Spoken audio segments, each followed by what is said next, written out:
matin.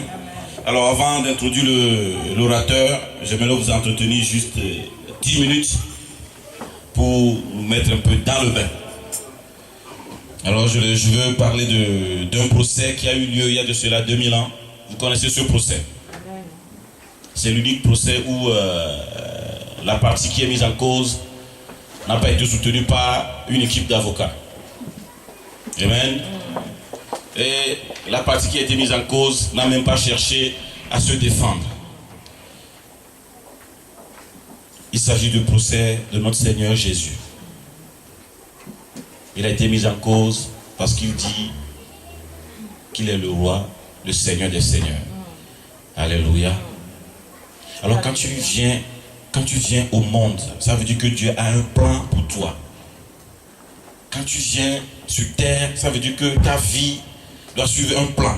Alors quand vous prenez n'importe quel appareil que vous avez acheté, vous allez voir à l'intérieur de la boîte, il y a quelque chose. Il y a la notice, comment il faut utiliser cet appareil. Dans nos vies, nous avons des notices. Alléluia. Dieu a un plan pour tout un chacun. Et Pilate était pressé par la foule. Pilate était pressé par la foule. Il était obligé de poser la question à Jésus. Est-ce que tu es vraiment roi? Et vous allez voir que Jésus a donné une réponse à Pilate. Jésus a dit, tu le dis, je suis roi. Et je suis venu dans le monde pour. Alléluia. C'est là où Jésus a révélé le pourquoi il est venu sur terre. Il dit, je suis venu dans ce monde, je suis venu pour, je suis né, je suis venu pour. Mon frère, ma soeur, est-ce que tu sais pourquoi tu es venu sur terre? Alléluia. Amen. On dit souvent que beaucoup de gens, il y en a qui naissent, il y en a qui meurent. Mais parmi tous ceux qui meurent, ce n'est pas tous qui ont vécu. Entre exister et vivre, il y a une différence. Alléluia. Les gens me regardent, qu'est-ce qu'il veut dire? Entre vivre et exister, il y a une différence. Ceux qui ont vécu, c'est ceux qui ont accompli ce pourquoi Dieu les a mis sur terre. Alléluia. Ceux qui ont existé, c'est ceux qui sont passés à côté de ce pourquoi Dieu les a appelés sur terre. Jésus a dit, oui, je suis roi, je suis venu pour. Nous allons quand même le lire, Jean chapitre 18, verset 37. Jésus sait pourquoi il est venu sur terre. Mon frère, ma soeur, tu dois savoir pourquoi tu es venu sur terre. Alléluia. Sinon tu vas exister. Jean chapitre 18, verset 37. Verset 37. Alors, Pilate lui dit, qui est donc roi? Jésus répondit, tu le dis, je suis roi. Si je suis né et si je suis venu dans le monde, c'est pour rendre témoignage. Si je suis né et je suis venu dans le monde, c'est pour. Alléluia. Rendre témoignage à la vérité. Toute personne qui est de la vérité écoute ma voix. Ta présence sur terre, il n'y a pas d'erreur là-dedans. Alléluia. Celui qui ne sait pas pourquoi il est venu sur terre, celui-là n'a pas encore commencé par vivre. Alléluia. Vivre, c'est savoir pourquoi on est venu sur terre et commencer par appliquer ce pourquoi on est venu. La mort de Christ a été vécue pour les hommes comme un échec. Alléluia. Pour les hommes, mourir sur la croix, c'était un échec. Et Jésus était mort à la croix. Il a ressuscité, les hommes étaient désemparés pour eux. C'est un échec. Mon frère, ma soeur, pour toi, les gens pensent que tu as échoué. Pourquoi? Parce que tu n'as pas une carrière brillante. Pour eux, tu n'as pas une grosse voiture. Pour eux, tu n'as pas beaucoup d'argent. Pour eux, tu vis dans l'échec. Pour les hommes, la mort à la croix pour Jésus, c'est un échec. Ils étaient troublés, ils marchaient même, mais Jésus leur avait tenu compagnie, ils ne savaient pas dire oui. Celui-là dont nous espérions. Alléluia. Pour eux, rien n'a été fait. Alléluia. Mon frère, ma soeur, chacun a une réponse concernant les grandes questions de la vie. Alléluia.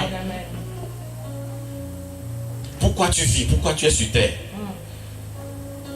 Quand les gens vont se souvenir de toi, comment les gens se souviendront de toi? Alléluia. Quel souvenir les gens auront de toi sur terre?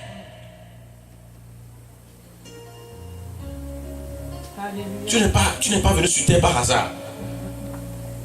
Et tu ne dois pas passer à côté les grandes questions de la vie. Pourquoi tu vis? Les années, les mois, les jours, les semaines, les minutes, les secondes que Dieu te donne, qu'est-ce que tu en fais? Alléluia. Alléluia. Les années que Dieu te donne, les mois que Dieu te donne, les jours que Dieu te donne, les semaines que Dieu te donne, les minutes, les secondes que Dieu t'accorde, qu'est-ce que tu en fais? Tu es venu sur terre, il n'y a pas d'erreur là-dedans. Alléluia. Amen. Ta vie a un but. Jésus dit, pendant qu'il est jour, je dois accomplir l'œuvre pour laquelle le Père m'a envoyé. Pendant que tu es sur terre, tu dois accomplir l'œuvre pour laquelle Dieu t'a mis sur terre. C'est-à-dire, ce qui est arrivé au temps de Noé va encore arriver, mon frère. Il dit, les gens mangeaient, les gens buvaient, les gens mariaient leurs enfants. Ce n'est pas encore grave. Marier son enfant, ce n'est pas encore grave. Manger, ce n'est pas encore grave. Mais les gens, ils ont oublié Dieu, ils oubliaient ce que Dieu faisait, l'œuvre que Dieu accomplissait. Non, marier son enfant, ce n'est pas grave. Manger, non. Les gens sont préoccupés par le quotidien. Alors, lui dit, ce qui est arrivé au temps de Noé va encore arriver à notre temps. Quand vous allez au cimetière, il y a beaucoup de talents qui sont partis là-bas. Amen. Il dit, nous avons été créés en Jésus-Christ pour les bonnes œuvres que Dieu a préparées d'avance pour nous. Tu dois savoir, ma prière ce matin, que Dieu révèle à tout un chacun de nous pourquoi il nous a mis sur terre. Quand les gens vont se souvenir de nous, pour quelles raisons les gens vont se souvenir de nous. Alléluia. Peut-être que les gens te considèrent comme tu vis dans l'échec. Peut-être que c'est la voie que Dieu a tracée pour toi. Alléluia. Pour ceux qui entouraient Jésus, pour eux, c'était l'échec. Jésus ne devait pas aller sur la croix. Jésus devait normalement se défendre. Alléluia. Mais il disait que non, qu'il était venu pour. Nous allons lire un dernier passage. La vie de Jésus se résumait en tout cela. Il dit, pendant qu'il est jour, je dois accomplir l'œuvre pour laquelle Dieu m'a envoyé sur terre. Jean chapitre 12, verset 27. Mon frère, ma soeur, tu es venu pour quelque chose. Ta vie a un but. Ta vie a un sens. Jean chapitre 12, verset 27. Mon âme est troublée. Et que dirais-je? Et que dirais-je? Père, délivre-moi de cette heure. Mais c'est pour cela que je suis venu. Alléluia. Mais c'est pour cela que je suis. Est-ce que je peux prier pour dire, Père, enlève-moi? Il dit non, je ne peux pas parce que c'est ça, c'est ça. Alléluia. Levons-nous sur nos pieds ce matin. Notre sœur a dit ce matin, est-ce que ton cœur est disponible? Jésus, le Seigneur n'a pas besoin de ton CV, il s'en moque. Alléluia. Le Seigneur n'a pas besoin de ton argent, il s'en moque. Le Seigneur n'a pas besoin d'où tu viens, il s'en moque. Mais il a dit qu'il a besoin de ta disponibilité. Ce qui est arrivé au temps de Noé va encore arriver.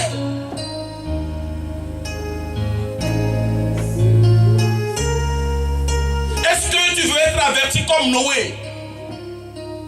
Noé était averti. Il préparait l'avènement, il préparait le temps, ce qu'il faut contre le déluge. Es-tu disponible ce matin? Le Seigneur Jésus a dit, mais pourquoi vous voulez attendre la moisson? La moisson est déjà là. Mais les hommes, Jésus a constaté qu'on n'est pas disponible, on n'est pas prêt pour la moisson. Quand tu laisses trop la moisson dans le champ, ça va pourrir. Alléluia. La moisson est en train de nous attendre. Le Seigneur nous ouvre la porte ce matin. Élève ta voix, la parole déclare, prépare-toi à la rencontre de ton Dieu. Tu dois te préparer. La rencontre de ton Dieu, ce n'est que sa parole. Le Seigneur est dans sa parole. Alléluia. Prépare-toi à rencontrer ton Dieu. Mets-toi dans une bonne disposition. Et ce qui est arrivé au temps de nous va encore arriver. Les gens ne se souciaient pas de ce que le Seigneur faisait. Mais ils sont préoccupés par autre chose.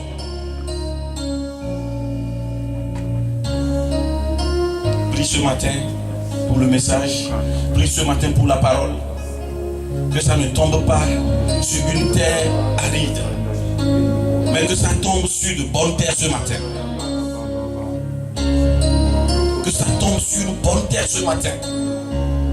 Dieu est Père de notre Seigneur Jésus-Christ de Nazareth. Toi qui n'as ni commencement de vie, ni fin de jour, de génération en génération tu es Dieu, et tu n'as pas changé. Ta parole déclare que tu es Alpha, et que tu es Oméga. Tu es celui qui est au début de quelque chose, et tu es celui qui est à la fin de la même chose. Tu es celui qui boucle la boucle de notre vie. Tu es celui qui donne un sens à notre vie. Tu es celui qui a tout préparé d'avance pour nous, que nous puissions pratiquer ses œuvres. Ce matin, nous sommes là pour te dire merci, Seigneur Père, pour ta présence parmi nous. Ce matin, nous sommes dans la joie parce que, Père de gloire, quelles que soient les embûches, les difficultés, les obstacles de la vie de tous les jours, nous avons pris la décision d'être là ce matin pour t'écouter, pour te servir, pour t'adorer, pour te louer. Seigneur, rien n'a pu, Seigneur, nous empêcher de pouvoir, mon Dieu, sauter cet obstacle, Père de gloire, de venir ce matin te célébrer, t'adorer. Ce matin, nous voulons t'offrir un sacrifice de reconnaissance, un sacrifice de joie, un sacrifice de louange et d'adoration pour ce que tu fais dans nos vies, Père éternel des armées. Tu es celui qui nous a arrachés des ténèbres pour toute une admirable lumière. Tu es celui, oh mon Dieu, mon roi, qui nous a lavé dans le sang de l'agneau, qui nous a purifiés de nos péchés, de nos iniquités. Tu es le Dieu là, le Dieu qui a, à la croix, a tourné le dos à Jésus pour moi, ô Dieu de gloire. Il s'est fait pécher. Il s'est fait pécher pour prendre nos péchés. Lui qui n'avait commis aucun péché. Et c'est pour ça que nous sommes là ce matin pour dire merci. Merci Jésus, Alléluia. Merci Seigneur. Acclamons le Seigneur. Gloire à toi Seigneur, Alléluia. Alléluia. Alléluia, Alléluia. À tous. Ce matin, le Seigneur m'a mis à cœur un petit message pour toi. Quelque chose qui nous fait obstacle, quelque chose qui nous bloque, qui nous empêche de voir la main de Dieu. En fait, j'avais intitulé le message « Briser la malédiction de la langue ». Briser la malédiction de la langue. Et dans le bureau, le Saint-Esprit m'a donné un autre titre. Il m'a dit de dire que tout est parti d'une parole. Est-ce que tu peux dire à quelqu'un « Tout est parti d'une parole ». Il n'a pas bien compris, dis-lui, tout est parti d'une parole. Amen. Cette bénédiction que tu as reçue, en fait, elle vient juste d'une parole. Amen. Le problème dans lequel tu peux être aujourd'hui, en fait, provient juste d'une parole. En fait, Dieu m'a fait comprendre que la parole a une puissance créatrice. En fait, la parole est capable de changer ton environnement. En fait, tout part d'une parole. Est-ce que tu peux réaliser ce matin, en fait, que la situation que tu traverses, ce dans quoi tu es ce matin, part d'une parole. Que ce soit le bien, que ce soit le mal, tout part d'une parole. En fait, cette parole va appeler à l'existence les choses qui ne sont pas encore dans ta vie. C'est pourquoi il m'a dit de dire que tout est parti d'une parole. Ce problème vient d'une parole. Cette bénédiction vient d'une parole. Cette voiture vient d'une parole. Cette promotion vient d'une parole. Ces problèmes viennent d'une parole. Et comme les choses viennent d'une parole, soit le bien, soit le mal, je dois faire attention à ce qui sort de ma bouche. Le premier chemin qu'une malédiction peut emprunter pour entrer dans votre vie et retenir votre bénédiction passe par les paroles que vous prononcez sur vous-même ou sur les autres. Les paroles que je vais prononcer sur moi-même ou sur les autres vont soit retenir la bénédiction, vont soit relâcher la bénédiction, vont soit attirer la malédiction, vont soit repousser la malédiction. C'est ce qui sort de mon cœur et que je confesse de ma bouche qui va se matérialiser. Alléluia. C'est ce qui sort de mon cœur et qui viendra dans ma bouche qui va se matérialiser. Donc, je dois faire attention. La Bible dit, gardez votre cœur plus que toute autre chose, parce que de votre cœur viennent quoi? Les sources de la vie. Donc, si je commence à prendre un stéthoscope spirituel, que je le pose sur mon cœur, je vais commencer à entendre le battement, soit du positif, soit du négatif. Si la chose est négative, je ne vais pas la laisser sortir de ma bouche. Mais si la chose est positive, je vais la laisser sortir de ma bouche. Amen. On va prendre le Proverbe 18 au verset 21, un passage que tout le monde connaît bien. Et que d'aucuns peuvent même citer par cœur. Le passage commence par « La vie et la mort sont au pouvoir de la langue ». Amen. Proverbe 18, verset 21. Si quelqu'un a trouvé, peut lire pour nous. Proverbe 18, verset 21. À pouvoir de vie et de mort. Ceux qui aiment parler en goûteront les fruits. Yes. La mort et la vie sont au pouvoir de la langue. Celui qui l'aime, celui qui aime ça, en mangera les fruits. Une autre version dit, la vie et la mort sont au pouvoir de la langue et vous aurez à vous rassasier des fruits que votre langue aura produits. Je vais me rassasier des fruits que ma langue aura produits. Le Proverbe 6 au verset 2 nous dit quelque chose, que nous sommes liés, nous sommes enlacés par les paroles de notre bouche. C'est cette parole qui va me lier. Je prends un exemple, je dis à quelqu'un, demain à 18 h, je te donne rendez-vous devant le quick de la part Dieu. Je prends une parole que je libère dans le monde spirituel, je crée un lien fort en disant, demain à 18 h, je serai devant le quick de la part Dieu. La personne qui a entendu la parole ira le lendemain lundi à 18 h à la part Dieu devant le quick et il attendra. Et parce qu'il s'est dit que cette personne s'est engagée. En d'autres termes, quand je me lis, c'est je m'engage à faire cette chose. Donc tout ce qui sort de ma bouche a une autorité, a un pouvoir. Chacun de nous a le pouvoir de vie ou de mort, de malédiction ou de bénédiction par les paroles que nous disons et que nous permettons aux autres de dire sur nous. Que nous permettons aux autres de dire sur nous. En fait, en d'autres termes, c'est moi-même qui va ouvrir la porte à ce qu'une autre personne donne des paroles négatives à mon sujet. Alléluia. Donc, je ne dois pas laisser ma bouche dire des paroles négatives sur moi-même et ne pas laisser d'autres personnes le soin de dire des choses négatives sur moi. Amen. Parce que chacun de nous a le pouvoir de vie ou de mort, de malédiction ou de bénédiction, par les paroles que nous disons et que nous permettons aux autres de dire sur nous. Ce pouvoir s'exerce sur notre vie, sur nos finances, sur nos enfants, sur notre couple, sur notre travail, sur tout ce que nous possédons. En fait, moi-même, je vais livrer au diable, je vais livrer à l'adversité les choses qui me sont chères. Comment? Par les paroles qui sortent de ma bouche. Le monde spirituel ne peut pas agir dans ma vie aussi longtemps que je n'ouvre pas la porte à la malédiction ou à la bénédiction. Je dis toujours, pour ceux qui entendent mes prédications, que le monde spirituel est suspendu à nos lèvres.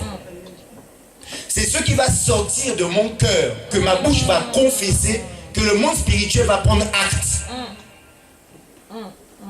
Comme tu as confessé ceci, comme les anges ont entendu, comme Dieu le Père a entendu, on verra plus tard que Dieu entend et que Dieu fait selon ce que nous avons dit. Et donc je vais ouvrir la porte à la malédiction ou à la bénédiction. Il y a une force créatrice derrière chacune des paroles que nous prononçons. Il y a une force il y a une puissance créatrice derrière chacune des paroles que nous prononçons. Pourquoi? Pourquoi l'homme que je suis, la femme que tu es, pourquoi est-ce que lorsque tu vas dire quelque chose, ça va créer quelque chose? Pourquoi? Allons-y dans Genèse au chapitre 1. Parce que tu n'es pas n'importe qui. Dis, je ne suis pas n'importe qui. Je ne suis pas n'importe qui. On a vu la dernière fois que nous étions des VIP, very important person. Amen. Et tu n'es pas n'importe qui. Qu'est-ce que nous dit la Bible dans Genèse au chapitre 1 et le verset 28? Là aussi nous connaissons par cœur. Mon frère, vas-y, que Dieu te bénisse. Dieu les bénisse. Puis Dieu dit, faisons l'homme à notre image, à notre ressemblance, qu'il domine sur les poissons de la mer, sur les oiseaux du ciel, sur le bétail, sur toute la terre et sur tous les reptiles qui rampent sur la terre. Amen. Selon son image et selon sa ressemblance. Dans Genèse chapitre 1, du verset 1 au verset 28, on nous dit que Dieu c'est un créateur. On nous dit qu'il a parlé, les ténèbres sont parties, et qu'est-ce qui est venu à la place? Créateur, la lumière. Dieu a créé le ciel par une parole, les étoiles par une parole. Dis avec moi, il a créé les animaux par une parole, il a créé les champs par une parole, il a créé la pluie par une parole, il a créé le soleil par une parole, il t'a créé par une parole. Oh, vous comprenez donc que la parole est puissante. Dieu dit, et Jean 1 nous dit au verset 1, au commencement était la parole était avec Dieu, et la parole était Dieu. Et tout ce qui a été créé sur la terre a été créé par la parole. Donc si la parole est aussi puissante que ça pour appeler à l'existence la matière, la parole est aussi puissante pour changer ton environnement, soit dans le bien, soit dans le mal. Parce que Dieu t'a créé comme étant un petit Dieu. Jean 10 nous dit que c'est Jésus qui parle. Ne savez-vous pas que vous êtes des dieux? En d'autres termes, l'Esprit de Dieu est sur vous. Et que l'homme a la capacité, en parlant, de créer, en parlant de condamner, en parlant d'accuser, en parlant d'appeler à l'existence des choses qui n'existaient pas. L'homme a la puissance et la capacité de faire sortir le bien comme de faire sortir le mal. Par la parole, on peut diviser. Par la parole, on peut unir. Par la parole, on peut séparer. Par la parole, on peut construire. Par la parole, on peut édifier. Par la parole, on peut diviser. Par la parole, on peut créer des choses qui n'existaient pas. Par la parole, je peux mettre la joie comme je peux mettre la tristesse. Par la parole, je peux appeler le mariage comme je peux appeler le divorce. Par la parole, je peux appeler la fécondité comme je peux appeler la stérilité. Par la parole, je peux appeler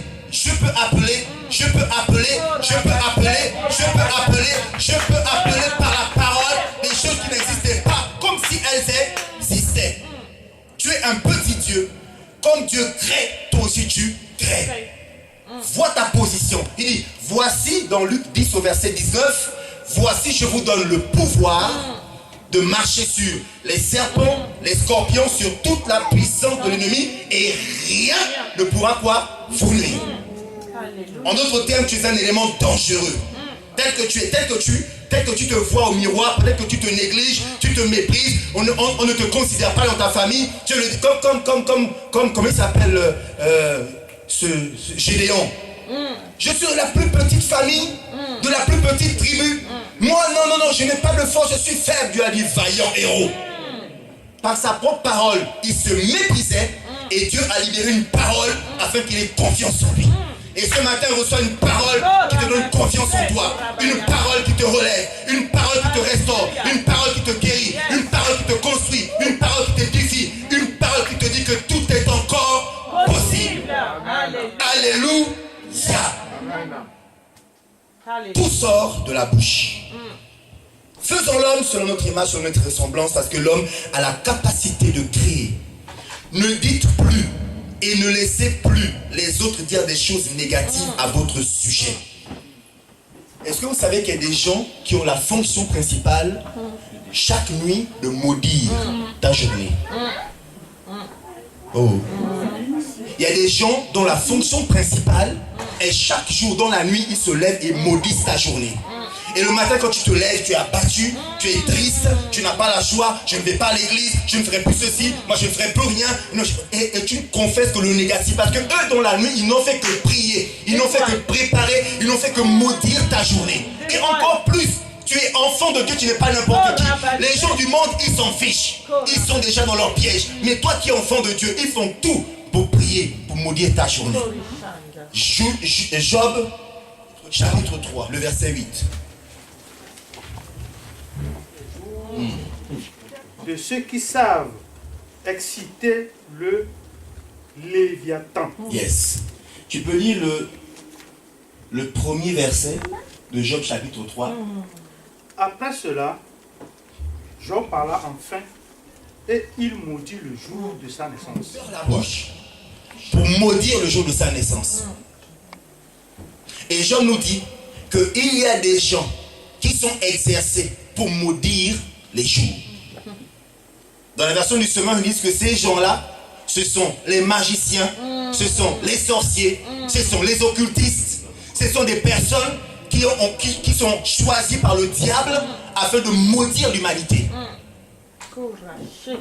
Est-ce que vous savez que dans la conscience collective, il est admis que lors de la Toussaint, c'est la journée la plus meurtrière en France.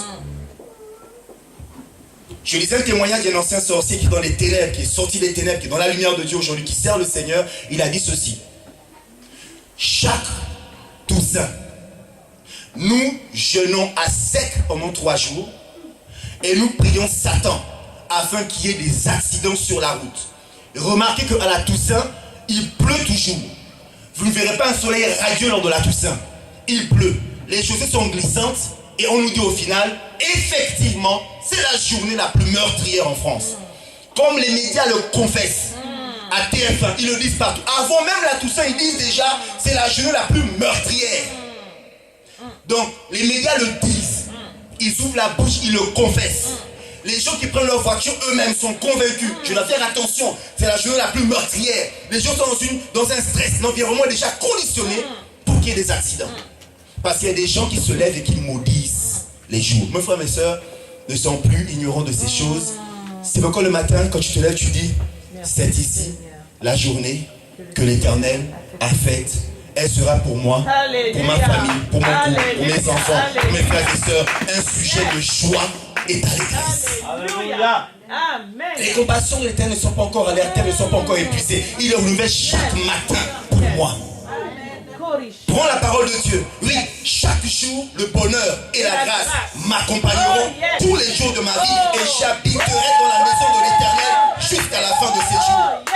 Je suis plongé, je suis couvert, je suis immergé dans le sang de l'agneau. Aucune balle ne peut m'atteindre. Fusil nocturne venant de je ne sais où. Rien ne pourra m'atteindre parce que l'Éternel est ma couverture. La Bible dit que le nom de l'Éternel est une tour forte. Le juste court et se réfugie dans ce nom-là et il est en sécurité. Mon frère, ma soeur, chaque matin prie. Chaque matin prie pour ta femme, ton mari, tes enfants, ton travail, tes activités, tout ce qui te concerne. Et plonge dans le sang de Jésus. Par tes paroles, confesse. Ce qui sont dit la nuit ne t'atteindra pas. Ce qui sont prophétisés ne te touchera pas. Car l'Éternel est avec toi. Il est ta houlette. Il est ton bâton. Même si tu marches dans l'ombre de la vallée de la mort, tu ne craindras aucun mal. Alléluia. La parole est puissante. J'ai vu un témoignage où les satanistes et les occultistes ont une mission. Ils se disent, pour détruire une nation, il faut détruire une famille. Ce qui les dérange, c'est pas n'importe quelle famille. C'est les familles qui ont des valeurs judéo-chrétiennes. C'est des familles qui s'appuient sur les valeurs de la Bible. C'est des familles qui respectent ce que la Bible est écrite. Alors il y a une pression immense. Alors il y a une pression énorme. Aujourd'hui en France, la courbe des divorces a dépassé la courbe des mariages. Et les gens confessent qu'un mariage qui ne dépasse pas qui dépasse les 3 ans, ça va aller. Mais un mariage qui ne dépasse pas les 3 ans, c'est fichu. On confesse, on déclare. Tu dois changer ta confession. Tu dois changer ce qui sort de ta bouche. D'autres disaient que Lyon ou la France, c'est le cimetière des prédicateurs. Si tu prêches la parole de Dieu, tu diras ça ne me touchera pas, ça ne me concerne pas. Alléluia. Amen. Quand même tu tombes, la Bible dit, il te relèvera. Et tu dois continuer à faire ta mission. Amen. Donc on peut dire des choses, mais tu dois t'affranchir de ces choses. Tu dois t'affranchir de ces dictons. Tu dois t'affranchir. Ah oui, mais les Noirs ne réussiront jamais. Dans ce pays-là, un Noir président de la République, ça n'arrivera jamais. Un jour, j'écoutais un présentateur de France 2, il s'appelle Bruno Mazur. Et j'ai vu, il a dit en direct, il disait, pour qu'on voie un arabe ou un noir présenter le journal de 20h, attendez 20 ans, on n'est pas encore prêt.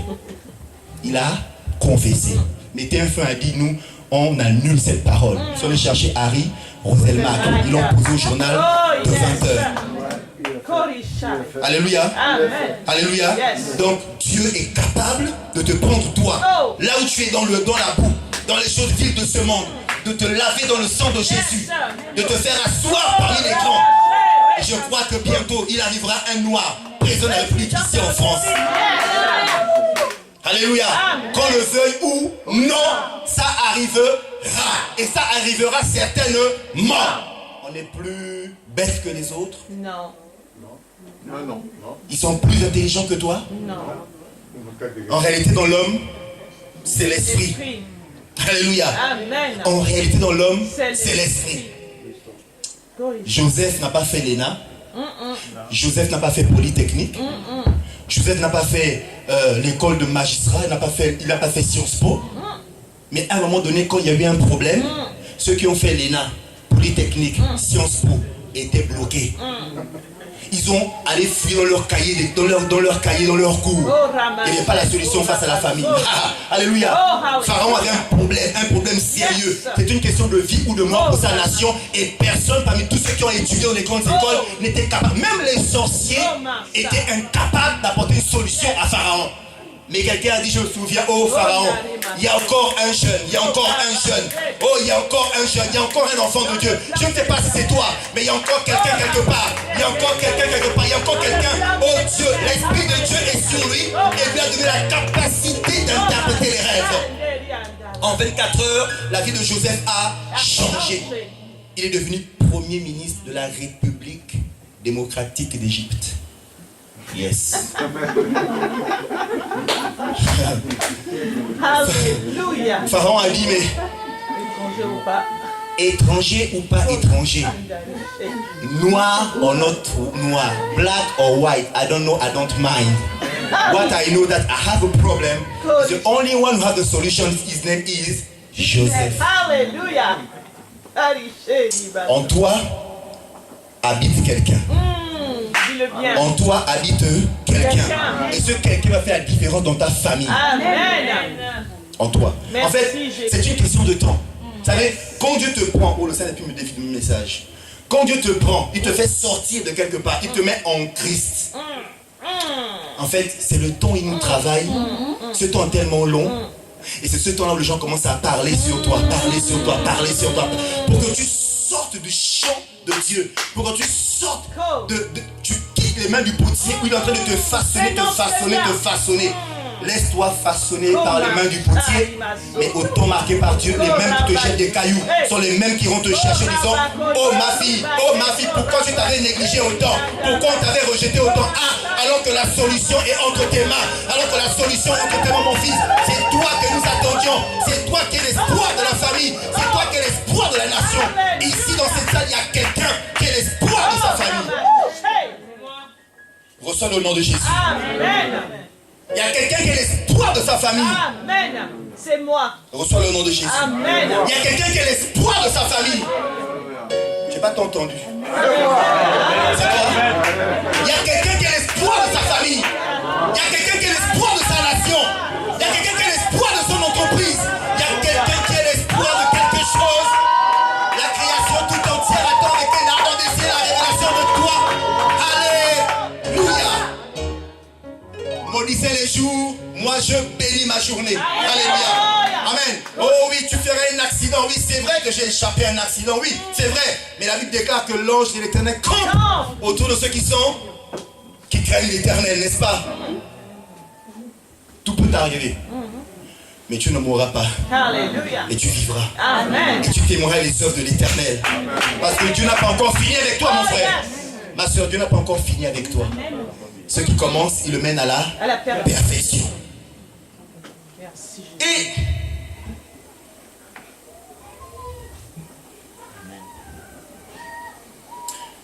Israël a commis une erreur. Dis avec moi erreur. Oh Israël, heureusement qu'ils sont là pour nous instruire. Hein. Heureusement qu'il y a l'Ancien Testament pour nous instruire des erreurs qu'ils ont commises pour pas qu'on fasse les mêmes erreurs qu'eux. N'est-ce pas? Nombre chapitre 13, verset 17 et je vais lire au nom du Seigneur rapidement parce que j'ai peu de temps. On va y arriver. Moïse les envoya pour explorer le pays de Canaan. Il leur dit, montez ici par le Negev, puis vous monterez sur la montagne. Vous verrez le pays, ce qu'il est, et le peuple qui l'habite. Verset 18. S'il est fort ou s'il est faible, s'il en est petit ou en grand nombre. Ce qu'est le pays où il habite. S'il est bon ou s'il est mauvais. Ce sont les villes où il habite, campements ou forteresses. Ce qu'est le terrain, s'il est gras ou s'il est maigre. Si s'y trouve des arbres ou s'il y en a point. Fortifiez-vous, prenez des fruits du pays. C'était le temps des premiers raisins. On saute. Ils ont visité et les voilà qui reviennent faire un rapport à Moïse. Verset 27. Voici ce qu'ils racontèrent à Moïse. Nous sommes arrivés dans le pays où tu nous as envoyés. C'est une bonne chose, n'est-ce pas? Dieu a dit qu'il faut aller dans le pays pour le lait et le miel et ils sont arrivés dans ce pays. C'est une très bonne chose. Ensuite, c'est bien un pays découlant de lait et de miel. Et en voici les fruits. Bonne déduction. Ils sont partis, ils ont ramassé les fruits, les raisins et ils ont rapporté. Et ils disent, c'est vraiment un pays pour le lait et le miel. Hein.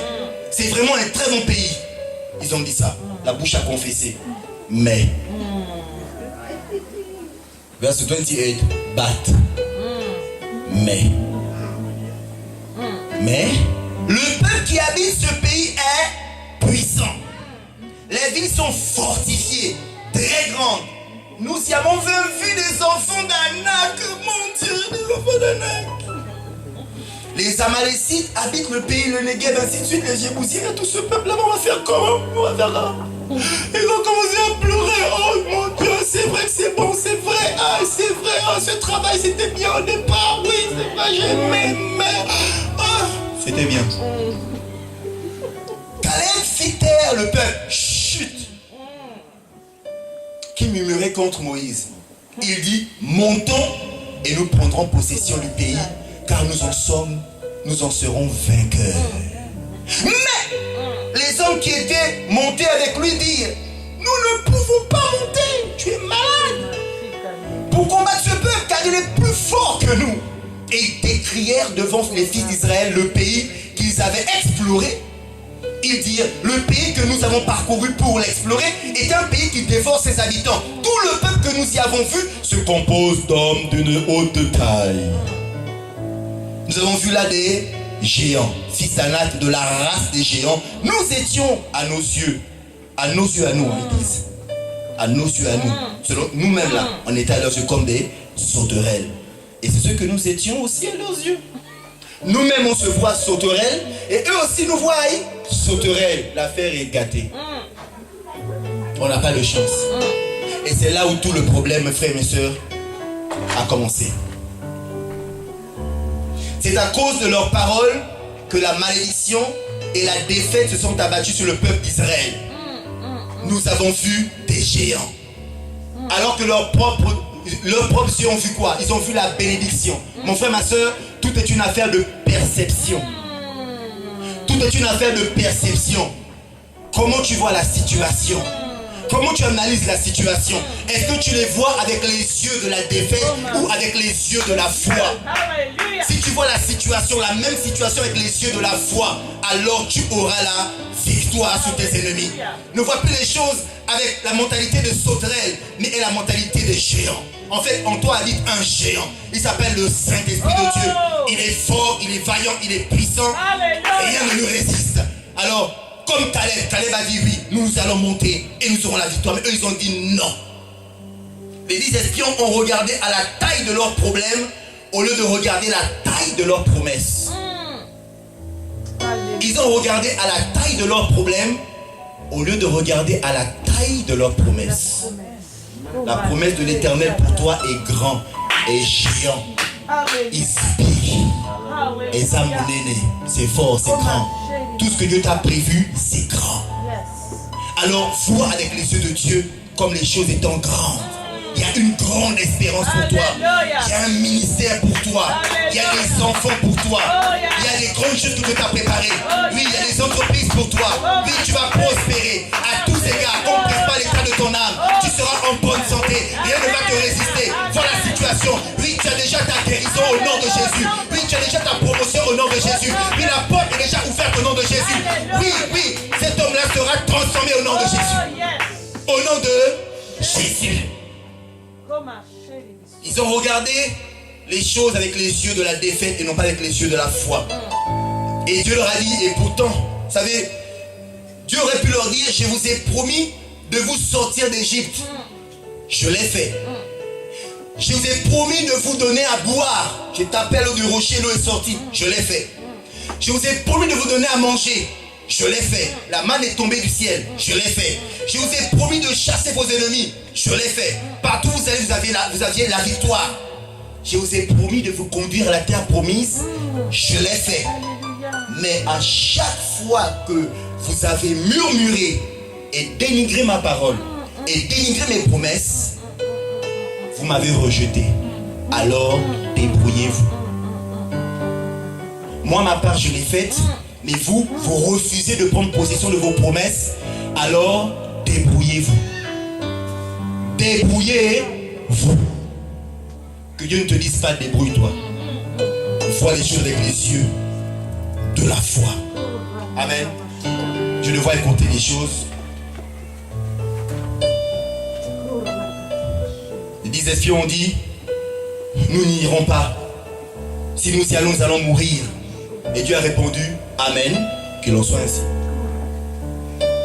Oui, ce que je dis, Dieu dit Amen, qu'il en soit ainsi. Josué et Caleb ont dit non, nous, on va y aller, on va prendre possession du pays parce que Dieu est avec nous. Et Dieu leur a dit Amen, allez-y, qu'il en soit ainsi. Les paroles de Josué et Caleb ainsi que leur confiance en Dieu leur a permis à eux ainsi qu'à leur famille d'entrer dans la terre promise.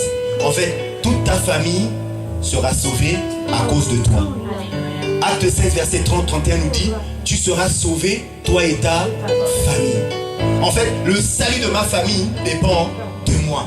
Le salut de ta famille dépend de toi. Qu'est-ce qui sort de ta bouche? Comment tu vois la situation? Comment tu vois les choses? Si tu vois les choses avec les yeux de Dieu, alors tu auras la victoire. Perdons l'habitude d'être négatif. Cela va attirer la malédiction. Ça va attirer des blocages dans nos vies, dans nos familles. As-tu dit des choses négatives sur tes finances? As-tu dit des choses négatives sur tes enfants? As-tu dit des choses négatives sur ton couple? As-tu dit des choses négatives sur ton travail? As-tu dit des choses négatives sur tes voisins? As-tu dit des choses négatives sur ton pays? Qu'est-ce qui est sorti de ta bouche et qui a entraîné tous ces blocages? Pour chaque parole négative prononcée, nous devons libérer la bénédiction en proclamant les promesses de Dieu. Amen. Aujourd'hui, les gens dénigrent même le pays. Oh, la France va mal. Oh, la France est en faillite. Oh, la France est tombée. Toi, tu vas dire non. Parce que lorsque Babylone est en train de tomber, Dieu dit à Jérémie, dis à mon peuple de bâtir des maisons, de construire, de planter des vignes, parce que je suis avec eux. Alors qu'à Guéra, il y avait la famine. Dieu a dit à Isaac, Isaac, continue à semer, continue à planter. Nous ne vivons pas selon l'actualité. Nous ne vivons pas selon ce que les médias disent. Nous vivons selon ce que la parole de Dieu nous dit. Et la Bible dit que la France est un pays où coule le lait et le miel. La France est le pays de ta bénédiction. La France est le pays où tu vas prospérer, où Dieu te rendra fécond. La France est ce pays-là que Dieu a mis à part pour toi. Et tu mangeras toutes les meilleures productions de ce pays. La France est à toi et tu dis Amen 3 fois. Amen, Amen, Amen. Il faut casser la malédiction par la bénédiction. Ah, mais cette maladie, elle va me mener à la mort. Tu diras non. Par ces meurtrissures, j'ai été guéri. Alléluia. Ah, mais je vais laisser tomber. C'est trop dur, je n'arrive pas. La Bible dit que je puis tout à Christ qui me fortifie. Mais mon ennemi est plus fort que moi. Je ne peux pas arriver, ils sont plus forts. Toute la famille s'est liguée contre moi. Mais Dieu te dit que dans toutes ces choses, nous sommes plus que vainqueurs par Christ qui nous a aimés. Avec mon petit salaire, je n'y arriverai pas. Les factures sont trop importantes. C'est trop difficile à la fin du mois. À partir du 10 du mois, tout est déjà parti dans les factures. Je n'ai plus rien. Tu diras, mon Dieu pourvoit à tous mes besoins selon sa richesse avec gloire en Christ Jésus.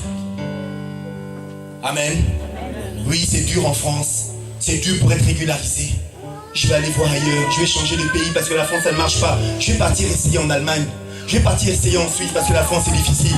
Mais la parole de Dieu dit que tout lieu que ton pied foulera, je te le donnerai en possession. Oui, je n'arrive plus, la solitude, j'en peux plus, c'est difficile d'être seul, d'être célibataire, j'en ai marre. Mais la parole de Dieu nous dit, je te ferai un vis-à-vis, une aide semblable. L'os de tes os, la chair de ta chair. Dans tout ce que nous confessons de négatif, il y a une parole de bénédiction, il y a une promesse que Dieu a mise à part. Prends les promesses, proclame les promesses et tu verras la gloire de Dieu. Cessez de regarder les géants. Cessez de parler des problèmes et commencez à proclamer les promesses de Dieu dans vos vies. Prophétisez sur vous-même, prophétisez sur vos finances, sur vos enfants, sur vos couples, sur vos foyers, sur vos entreprises. Prophétisez vous-même et vous verrez la gloire de Dieu. Amen. On va arrêter ici.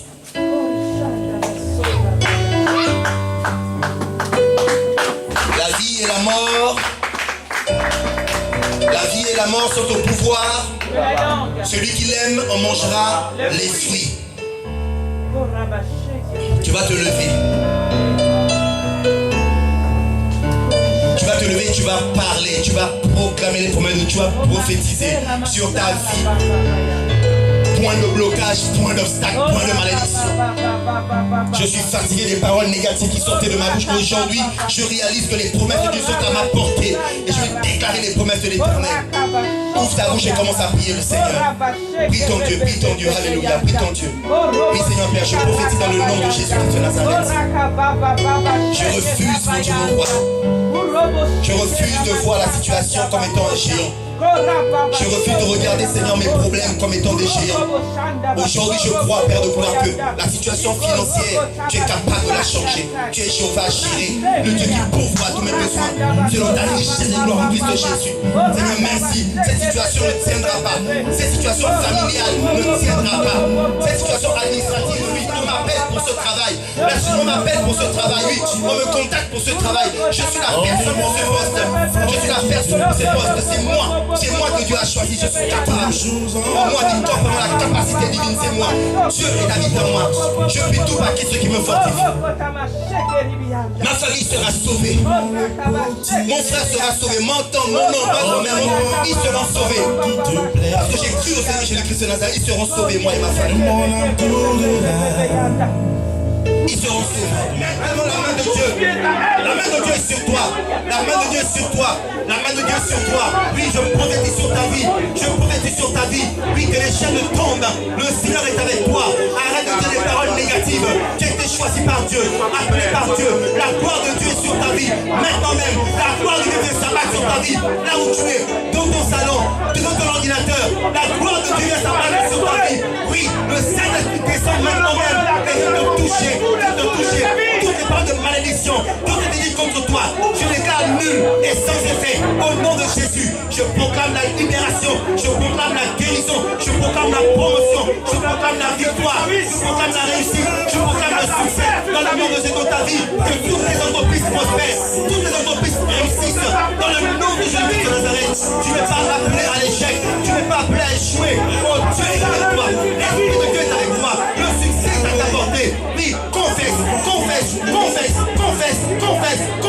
et tu verras la gloire de Dieu.